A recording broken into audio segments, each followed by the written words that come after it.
봉독했던 히브리서 4장 우리가 너무나 잘 아는 12절에서 13절 말씀을 가지고 살아있고 활력이 있는 하나님의 말씀, 살아있고 활력이 있는 하나님의 말씀, 이런 제목으로 하나님의 말씀을 나누도록 하겠습니다. 오늘 이 본문은 우리가 너무 잘 알아서 요절로 암송할 정도로 이렇게 유명한 말씀입니다. 그런데 오늘 이 말씀을 우리가 잘 읽어보면 그 앞에 있던 그 문맥과 비교하면 좀 어색하지요. 그 히브리서 4장 11절은 이렇게 끝났습니다. 그러므로 우리가 저 안식에 들어가기를 힘쓸지니. 어디에 들어가기를 힘쓸지니? 하나님의 남은 안식이 있는데 그 안식에 들어가기를 힘쓸지니 이는 누구든지 저 순종하지 아니하는 본에 빠지지 않게 하려 함이라. 그리고 곧바로 하나님의 말씀은 살아있고 이렇게 시작됩니다. 그래서 그 앞에 그 맥락과 이어지는 느낌이 전혀 없지요. 근데 여기에는 왜 그런 거 하니까 여기에는 우리가 가지고 있는 성경이 번역상 우리말로 번역할 때 번역상 실수가 있었던 거예요. 이제 원문에 보면은 가르라 해가지고 왜냐하면 이런 의미의 접속사가 있는데 이 번역 과정에서 이 왜냐하면 이런 접속사가 생략돼 버린 거예요. 그래서 오늘 이 본문은 독립적일 수가 없고 앞에 히브리서 4장 1절에서 11절의 내용을 바탕을 딱 깔고 왜냐하면 이렇게 들어가는 거예요. 그죠? 그래서 앞에 내용을 전제하고 왜냐하면 하고 들어가야 오늘 본문의 말씀을 우리가 제대로 이해할 수가 있습니다. 그러면 지난주 우리 내용이 뭐였는가? 지난주 우리 내용을 간단하게 정리하면 하나님이 준비하신 남은 안식에 들어가려고 힘써라. 한마디로 말하면 그렇죠. 하나님이 예비하신 남은 안식에 들어가기를 힘써라. 이런 내용이었어요. 자, 그러면 이 안식이라는 것이 뭐를 의미하느냐?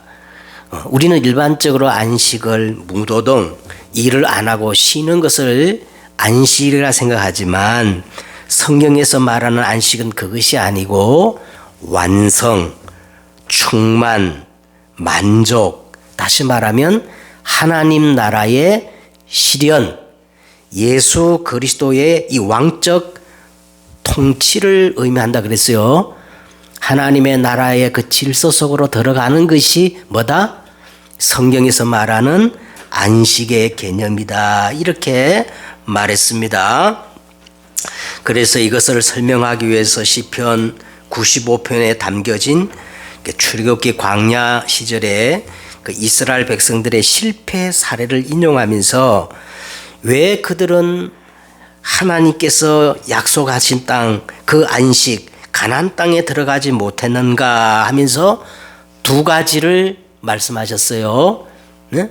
왜 안식에 들어가지 못했느냐 두 가지를 말씀했는데, 자, 첫 번째는 그 2절에 보니까 4장 2절에 보시면요, 그들과 같이 우리도 복음 전함을 받은 자이나 들은 바 그 말씀이 그들에게 유익되지 못한 것은 듣는 자가 믿음과 결부시키지 아니함이라.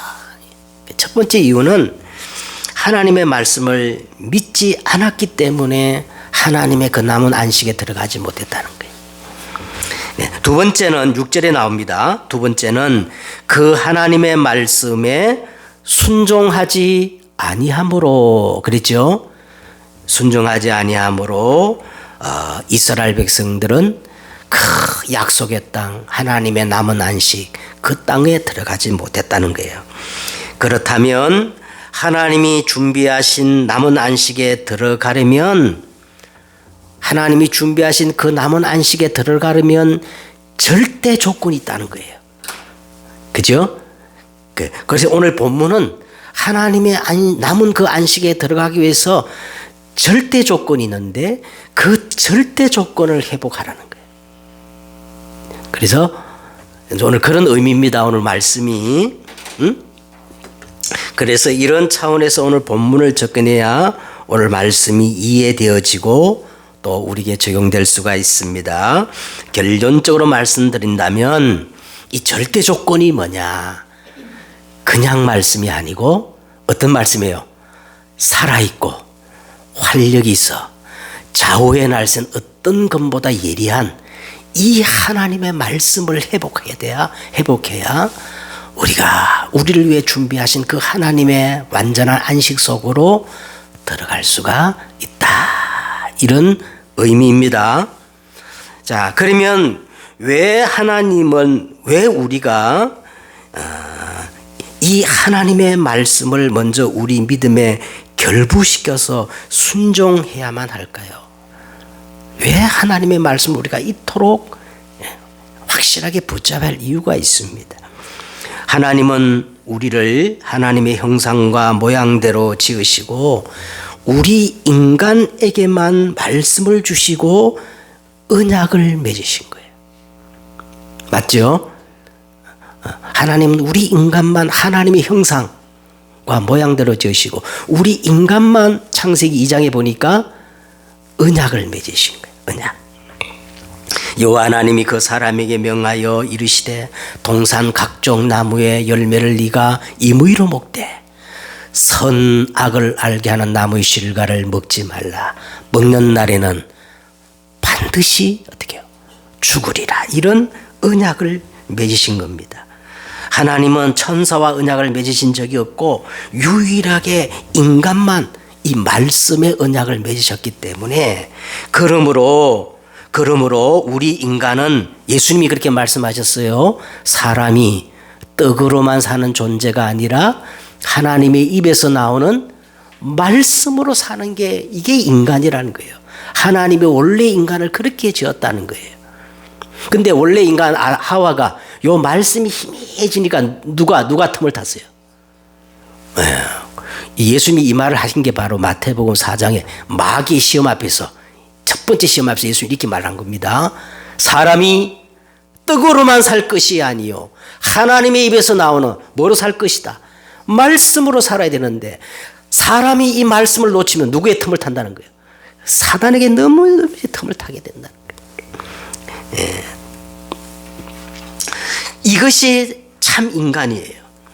하나님의 말씀이 없는 인간은 참 인간이 아닙니다. 한번 주를 살펴보세요. 하나님을 말씀을 놓쳐버린 인간은요 짐승봐도 못한 인간들이 얼마나 많아요. 맞죠? 예? 사람은 하나님의 말씀을 붙잡을 때 비로소 인생은 어디에 와서 내가 왜 살아야 되며 어디로 가는가 이 존재의 의미와 가치를 비로소 찾을 수 있는 거예요. 그 어디에도 답이 없어요. 틀림없습니다. 말씀 안에만 우리 인생이 어디에서 와서 무엇 때문에 살아야 되며 어디로 가는가 이게 말씀에만 있어요. 말씀에만. 자, 그래서 오늘 먼저 서론적으로 살아있어 활력이 있고 좌우의 날선 어떤 것보다 예리한 좌우의 날선 금과 같은 이 하나님의 말씀을 그러면 이 회복하는 길이 뭘까요? 살아있어 살았고 활력이 있어 좌우의 날선 어떤 것보다 예리한 이 하나님의 말씀을 우리가 회복해야 하나님의 그 남은 안식 속으로 우리가 들어가고 2026년도 우리가 의미 있게 살아갈 수가 있는데 그러면 살아있고 활력이 있어 좌우의 날쌘 이 하나님의 말씀을 회복하는 유일한 길이 뭘까요? 그게 바로 예배입니다. 알겠죠? 집에서 이렇게 누워서 성경 읽다가 이런 말씀 회복되는 게 아니고 살아있고 활력이 있어 좌우의 날쌘 이 영적 무기와 같은 말씀이 회복되는 길은 뭐를 통해서 회복된다? 예배를 통해서 회복된다는 거예요. 예배를 통해서. 인간은 예배할 때 가장 인간다워집니다. 예배를 통하여 말씀을 받을 때 비로소 우리는 하나님의 형상을 회복하게 되며 예배를 회복할 때 우리의 인생이요 가장 명예로운 삶이 되는 거예요. 알겠죠? 내가 하나뿐이 없는 이 인생을 어떻게 가장 가치 있고 명예로운 삶을 살아갈 것인가 예배 회복할 때만 그래요. 피조물인 인간이 하나님에 대한 가장 온전한 그 믿음의 행위가 예배입니다. 예배를 우리가 온전히 회복할 때 비로소 하나님은 우리의 하나님이 되시고 우리는 비로소 원래 인간을 회복할 수가 있게 되는 거예요. 그래서 하나님이 요한복음 4장 23절에 그렇게 말씀하셨죠. 하나님이 자기에게 이처럼 예배하는 자를 어떻게 해요? 찾으시느니라. 하나님이 가장 기뻐하시고 선하시고 그리고 우리를 아름답게 보시는 행위가 뭐다? 예배다. 알겠죠? 그럼 우리가 어떤 예배를 회복해야 될 것인가? 네, 제가 계속 강조하는 내용입니다. 우리가 어떤 예배를 회복해야 돼? 첫째 예배는요, 예배 때는 먼저 준비하고 나오셔야 돼. 잠옷바람은 나면 안 되고, 그죠? 예전에 우리 어머니들이요, 우리 어머님을 보니까 같은 돈인데도 헌금할 돈은요, 빳빳하게 다림질해가지고. 예. 그게 준비하는 거예요. 돈은 가치인데, 그죠? 그래서 여러분 예배하기 전에는요, 막 그냥 나오면 안 돼요. 대통령 만나러 가는데도 양복배 입고 나가는데. 안 그래요? 지존하신 하나님 앞에 나가는데 우리가 어떻게 나가느냐? 이제 성경에 보니까 경외함으로. 어떻게 함으로요? 하나님을 경외하는 마음으로, 두렵고 떨림으로, 복종하는 마음으로, 경외함으로 이렇게 하나님 앞에 나와야 됩니다. 그리고 예배 딱 올 때는 가장 먼저 중요한 게 뭐냐 하면 말씀이에요. 이 말씀을 내가 내려받는 거예요.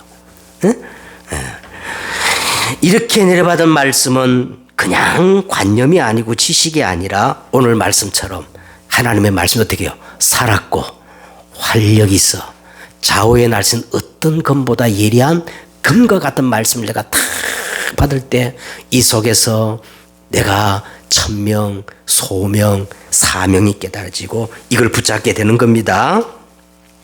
그리고 이제는 예배하는 삶으로 나를 하나님께 올려드리는 거예요.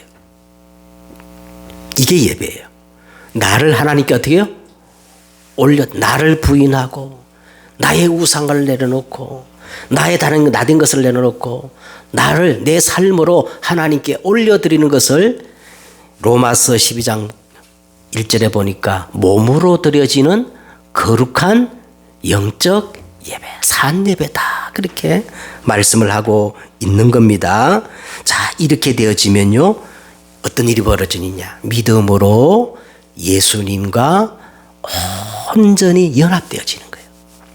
이게 예배의 완성입니다. 예수님과 어떻게 되어진다고요? 네, 우리 권사님이 쓰는 말이죠. 동체. 이게 진짜 좋은 말이에요. 맞아요. 예수님과 그냥 한 몸이 되어지는 게 이게 예배의 완성입니다. 로마서 10장 4절에 보니까 그리스도는 모든 믿는 자의 의를 이루게 하여 율법의 마침이 되었느니라. 그리스도는 갈보리 십자가에서 모든 믿는 자의 의를 이루기 위해서 율법의 뭐예요? 마침이 되었다는 거예요. 그리고 그 예수님이 자기가 이루신 그 의를 우리에게 다 증가시켜 줬다는 거예요. 우리에게 주신 겁니다. 그래서 에베소서 5장 2절에 보니까 그는 우리를 위하여 자신을 버리사 향기로운 제물과 희생 제물로 하나님께 드리셨느니라. 갈라디아 1장 4절에 보니까요. 그리스도는 하나님 곧 우리 아버지의 뜻을 따라 이 악한 세대에서 우리를 건지시려고 우리 죄를 대속하기 위하여 자기 몸을 주셨으니, 자기 몸을 어떻게 했다고요? 주셨다는 거예요. 그래서 우리가 그리스도와 연합된다는 거, 그리스도와 이 동체가 된다는 말은요, 예수님의 의가 내 안에 나에게 그대로 전달되어지는, 이제 의의 전가라 그럽니다. 이 의의 전가를 말하는데, 이 의의 전가는 무슨 소유를 준 게 아니라 예수님 자기 자신, 자기 생명, 자기 전 재산을, 전 존재를 우리에게 주신 거예요. 그래서 저와 여러분은 정말 뭘 이렇게 보이는 것, 소유의 신앙이 아니라 어떤 신앙이 되어야 되느냐 하면 존재의 신앙이 되어야 됩니다. 에? 막 뭐가 되어지고 내가 뭔가 막 체험하고 이런 소유의 신앙이 아니라 어떤 신앙? 존재의 신앙, 신분의 신앙이 되어야 돼. 왜냐하면 예수님이 자기 생명, 자기 자신, 자기 존재를 우리에게 주셨기 때문에. 알겠죠? 눈에는 아무 증거 없어도, 잡히는 거고 보이지 없어도 나는 하나님의 자녀요, 나는 하나님의 성전이다, 이런 존재의 신앙을 우리가 회복해야 되는 거예요. 그런데 많은 사람들은 어떻게 우리가 그리스도와 연합하느냐, 이 의의 전가를 얘기하지 않고 많은 사람들이 윤리, 도덕적으로 모범적인 삶을 통해 가지고 전통과 의식, 체험으로 그리스도와 연합하려고 그렇게 신앙을 추구하는 것을 우리는 주위에서 너무너무 많이 보는 거예요. 아닙니다. 네? 그리스도와 온전한 연합, 이 의의 전가는 그 자신을 생명으로 주신 거예요. 자신의 전 존재를 주신 겁니다. 그래서 좀 더 나가서 우리는요, 이 의의 전가, 예수님의 의가 내거 삼아 주시는 이 의의 전가를 이해하려면요, 이거는 어떻게 그게 가능하느냐? 언약적으로 이해하시면 돼요. 언약적으로. 이 언약적 관계는 반드시 뭐가 있어야 되느냐 하면 머리가 있어야 되는 거예요. 대표성의 원리라 가지고 머리가 있어야 되는 거예요. 첫 번째 머리는 누구냐면 성경에 보니까 첫 번째 머리는 아담인데, 아담을 통해서 우리가 뭐를 전가받았어요? 죄를 전가받았지요. 그죠?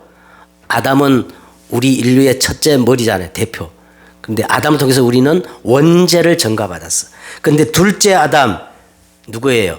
예수님이신데, 예수님은 갈보리 십자가에서 모든 의를 다 이루시고 그 의를 우리 거 삼아주시는 이 의의 전가로 말미암아 우리가 그리스도와 온전히 연합되어지는 겁니다.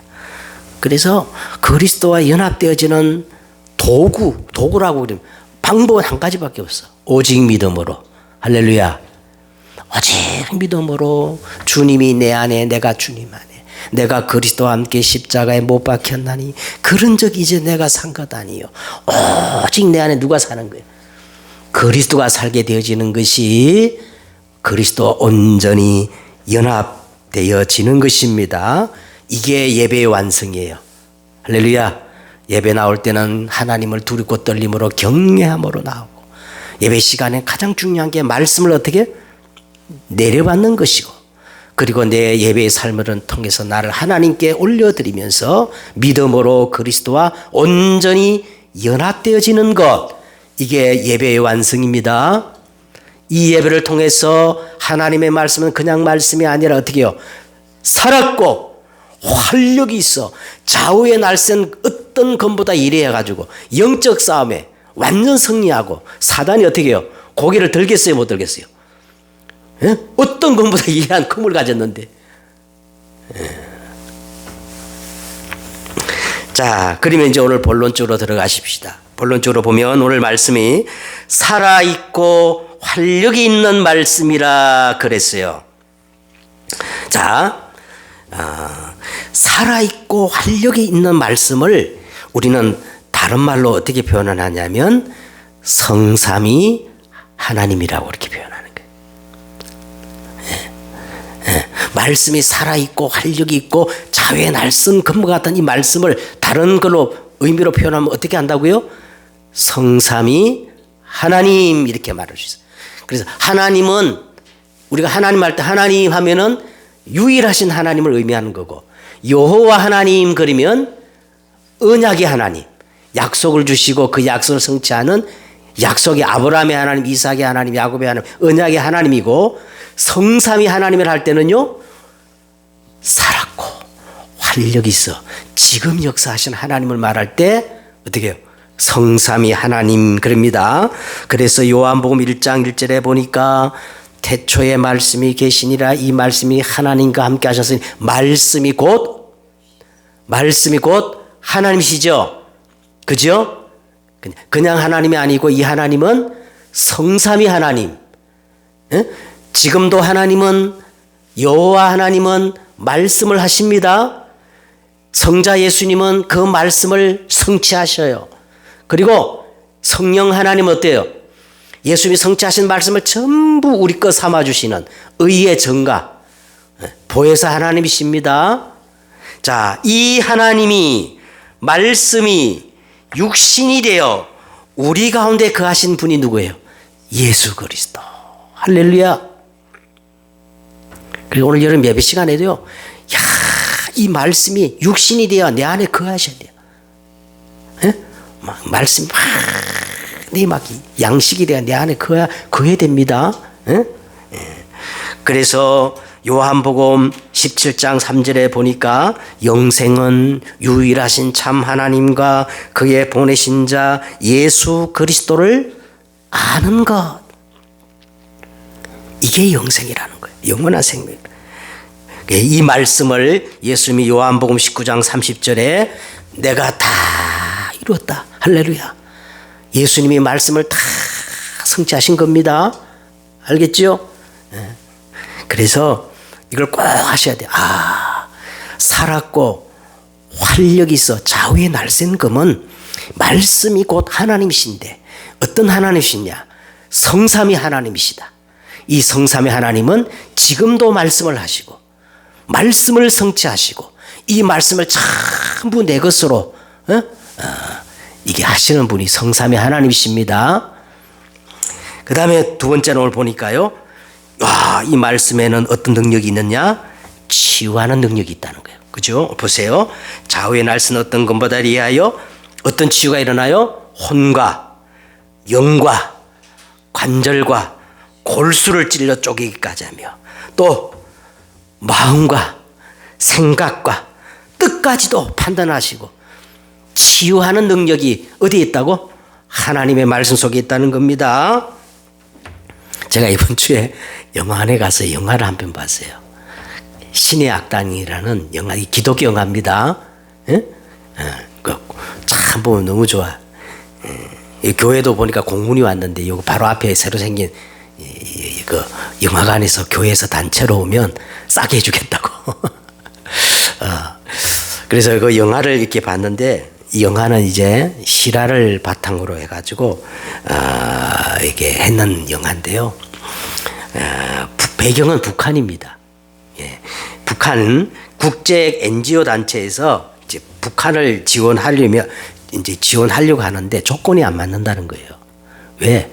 북한은 너무 기독교를 탄압하고 그러는 거야. 조건이 안 맞는데 조건을 갖추면 지원해 주겠다는 거예요. 막대한 돈을 지원해 주겠다고 그렇게 조건을 제시합니다. 그 조건이 뭐냐면 북한에도 종교의 자유가 있다는 그 증거로 교회를 2개를 세우고 예배 드리는 모습을 우리에게 보여주면 돈을 지원해 주겠다는 거야.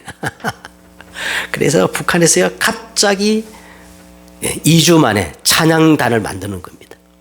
근데 놀라운 거는 찬양단을 만들어 가지고 찬양을 연습하는 중에 이 찬양 가사가 말씀이 그 사람 속에 들어 가지고 마치 사울이 바울로 변화되는 것처럼 그렇게 변화되는 거예요.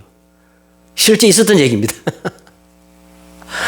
그래서 제가 그걸 보면서 저 북한 땅에 지하교회 아직 남아있는 성도를 생각하니까 막 눈물이 나는 거예요. 얼마나 감동이 되는지. 자, 제가 무슨 얘기를 하느냐면요. 그렇게도 말씀이 들어가니까 그냥 그 골수 분자들이요,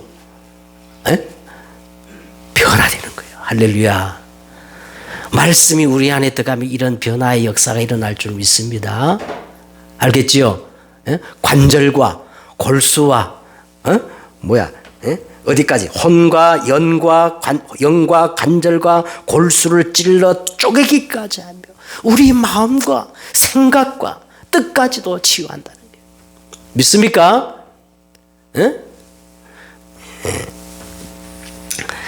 말씀의 능력은 어떤 능력이냐? 히브리서 2장 14절과 15절에 보니까 자녀들은 혈과 육에 속하였음에 그도 또한 같은 모양으로 혈과 육을 함께 지니심은 예수님이 이 땅에 육신을 입고 오신 목적이라는 거예요. 그 목적이 뭐냐? 죽음을 통하여 죽음의 세력 잡은 자 마귀를 어떻게 하려고? 멸하시며 죽기를 무서워함으로 한평생 매여 종노를 하는 자들을 놓아주기 위해서 예수님이 오셨는데, 오늘 우리가 그 말씀 회복하면요 운명에서 완전히 해방되는 거예요. 운명과 상관이 없어지는 거예요. 세상 사람들은 전부 사주팔자 운명에 매여가지고 일평생 마귀의 종노를 하지 않습니까? 그렇죠? 오늘 우리가 말씀 회복하면 운명과 상관이 없어지는 거예요. 히브리서 10장 19절에 보세요. 히브리서 9장 11절과 12절에 보니까 그리스도께서는 장래 좋은 일의 대제사장으로 오사 손으로 짓지 아니한 것 곧 이 창조에 속하지 않는 더 크고 온전한 장막으로 말미암아 염소와 송아지 피로 하지 아니하고 자기 피로 영원한 속죄를 일사 단번에 성소에 들어가셨는데, 오늘 우리가 말씀 회복하면 재앙과 저주 상관없어져요. 믿습니까? 재앙과 저주가 오다가도 떠나가는 거예요. 왜?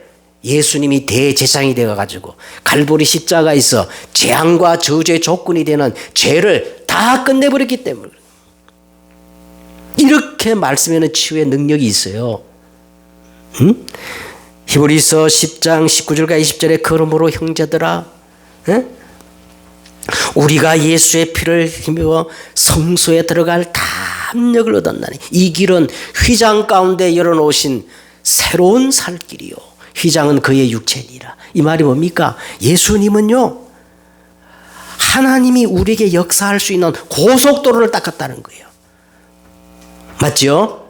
새롭고 살 길. 예수 이름으로 기도하면 저 보좌의 축복, 성령이 역사하는 거예요. 하늘 군대가 동원되어지는 거예요. 그러니까 어둠의 세력이 결박되는 거예요. 그래서 우리가 예수 이름으로 기도하는 겁니다. 아멘. 그래서 우리가 이 말씀의 능력을 믿어야 됩니다. 말씀만 제대로 우리에게 살았고 활력이 있어 좌우의 날선 어떤 검보다 예리한 이 말씀만 임하면 운명에서 끝나는 거예요. 죄와 저중에서 끝나는 거예요. 기도하면 보좌의 축복이 임하는 겁니다. 세 번째는, 자 오늘 13절에 보세요. 세 번째에 보니까 지으신 것이, 우리 다 같이 한번 읽어보십시다. 시작. 지으신 것이 하나도 그 앞에 나타나지 않음이 없고 우리의 결산을 받으실 앞에 눈앞에 만물이 벌거벗은 것 같이 드러나느니라. 자, 이 하나님의 말씀은 모든 것의 기준이라는 겁니다. 그래서 말씀을 뭐라 그랬냐면요, 캐논, 원래 캐논이란 말이 있어요. 정경, 잣대, 표준. 하나님의 말씀이 모든 게 기준이라는 거예요. 알겠죠? 어떤 기준이냐? 마태복음 4장 4절에 보니까 사람이 떡으로만 살 것이 아니요 하나님의 입에서 나오는 말씀으로 살 것이다. 이 말은 뭐냐면 참 인간의 기준이 뭐냐? 하나님의 말씀이라는 거예요. 여러분, 우리가 솔직히 하나님을 믿는다, 이게 어마어마한 일이에요. 참 인생의 기준을 가지고 있다는 얘기예요. 알겠습니까? 그래서 하나님 믿는 사람을 우리가 귀하게 봐야 됩니다. 아무리 착하고 의롭고 잘나도 하나님만 믿는 사람은요 기준이 없어. 참 인간의 기준이 없는 사람이에요. 예? 출애굽기 12장 13절에 내가 애굽 땅을 칠 때 그 피가 너희가 사는 집에 있어서 표적이 될지니, 이게 표적의 기준입니다. 예? 내가 피를 볼 때에 재앙이 너희에게 내려서 너희를 멸하지 아니할 말은요, 하나님의 말씀은 재앙이냐 저주냐, 재앙과 저주의 기준이라는 거예요. 요한일서 5장 11절과 13절에 또 증거는 이것이니 아들이 있는 자에게는 생명이 있고 하나님의 아들이 없는 자에게는 생명이 없느니라. 내가 하나님의 아들의 이름을 믿는 너에게 이것을 쓴 것은 너희로 하여금 너에게 영생이 있음을 알게 하라. 이 말은 뭐냐면요, 하나님의 말씀이 구원의 기준이라는 겁니다. 구원의 기준. 고린도전서 1장 18절에 십자가의 도가 멸망받을 자에게는 미련한 것이요 구원받은 우리에게는 하나님의 능력이 됨이니라. 이 멸망과 하나님의 능력의 기준이 뭐냐? 말씀이라는 거예요. 십자가의 도라는 거예요. 요한복음 5장 24절 보세요. 예수님이 이렇게 말했어요. 내가 진실로 진실로 너에게 이르노니 내 말을 듣고 나 보내신 자를 믿는 자는 뭐예요? 영생을 얻었고 심판에 이르지 아니하나니 사망에서 생명으로, 모든 심판의 기준이 말씀이라는 겁니다. 믿습니까? 그래서 하나님의 말씀은 기준이에요, 기준. 결론을 이제 맺도록 하겠습니다. 결론은요, 이 하나님의 절대 망대를 세워라. 하나님의 절대 망대를 세워라. 여러분이 이제 누구나 2026년 우리 교회 이제 원다 송구영신 예배 때 기도 제목을 다 써내라니까 써내셨더라고. 다 저마다 하나님의 그 마음의 소원이 있고 또 응답받을 기도 제목이 있습니다. 그걸 가르쳐 오늘 성경은 뭐라 했냐? 하나님의 남은 안식이라 그런 거예요. 예? 오늘 우리가 2026년을 바라보면서 하나님이 예비하신 그 남은 안식 속에 우리가 어떻게 들어갈 것입니까? 예? 그 절대 조건. 또 우리 교회적으로도 2026년의 주보를 보시면 우리 교회는 하나님이 준비하신 남은 안식의 그 비전을 주셨습니다. 그게 뭐냐면 하나님의 나라의 망대를 세워서 12제자 세계교구, 70인 지역대교구, 개인 1,000망대를 놓고 우리가 기도하는 겁니다. 방법이 뭐냐? 예배에 성공해가지고 보좌로부터 수정같이 맑은 생명수의 강이 현장에 흘러가게 하는 거예요. 다시 말하면 하나님의 말씀은 살아있고 활력이 있어 좌우의 날쌘 어떤 검보다 예리한 이 하나님의 말씀을 회복하기만 하면 저와 여러분이 남은 안식에 들어갈 수가 있습니다. 자, 응답은 하나님의 손에 있어요. 우리는 다만 하나님의 망대를 세우면 됩니다. 그럼 하나님의 망대란 게 뭐냐면 이 하나님이란 말은 보좌와 통하거든요. 망대는요, 이 하나님의 보좌의 축복을 내 것으로 다 끌어당기고 누리는 것을 망대라 그래요. 간단한 말로 제자입니다. 제자. 하나님의 망대. 하나님 뭐라고요? 보좌의 축복. 그죠? 망대는 이 보좌의 축복을 내가 끌어당기고 누릴 수 있는 제자. 알겠죠? 하나님의 망대를 세워라. 이 의미를 가지고, 자, 그래서 여러분 세 가지 성경 구절을 얘기합니다. 창세기 13장 14절에 보시면 여호와께서 아브라함에게 이르시되 너는 눈을 들어 너 있는 곳에서 동서남북을 바라봐라. 보이는 땅을 내가 내 자손에게 주리라. 내가 있는 곳에서 일어나 동서남북을 어떻게 해요? 바라보라. 바라보는데 보이는 땅을 내가 주겠다는 거예요. 보이지 않으면 하나님 주겠어요? 안 주겠어요? 안 주시는 거야. 그래서 여러분 2020년에 선명한 기도 제목이 있어야 돼요. 알겠죠? 에? 선명하고 분명한 기도 제목을 붙잡으시고 그 다음에 민수기 14장 28절에 보니까 그들에게 이르시되 여호와의 말씀에 내 삶을 두고 맹세하노라. 너희 말이 내 귀에 들린 대로 내가 어떻게 해요? 행하리라. 끊임없이 입으로 시인하고 기도하시길 바랍니다. 다 분명한 그림을 그려놓고 알겠죠? 그러면 하나님이 뭐라 그랬어요? 너희 말이 내 귀에 들린 대로 내가 어떻게 하리라? 행하리라. 시편 81편 10절에 보니까 나는 너를 애굽 땅에서 인도해낸 여호와 내 하나님이라. 그래서 이렇게 말했어요. 내 입을 10개 열라 내가 채우리라. 알겠죠? 이 성경 구절 3개 구절 놓고 쫙 하나님의 망대세움은요, 예, 돼요. 반드시 망대 세우면 됩니다. 절대 조건이 뭐냐? 하나님의 말씀은 살아있고 활력이 있어. 차후에 날쌘 어떤 검보다 예리한 이 말씀을 뭐를 통해서 우리가 회복하는 거예요? 예배를 통해서. 아멘. 승리하는 여러분 되시기를 주의 이름으로 축복드립니다.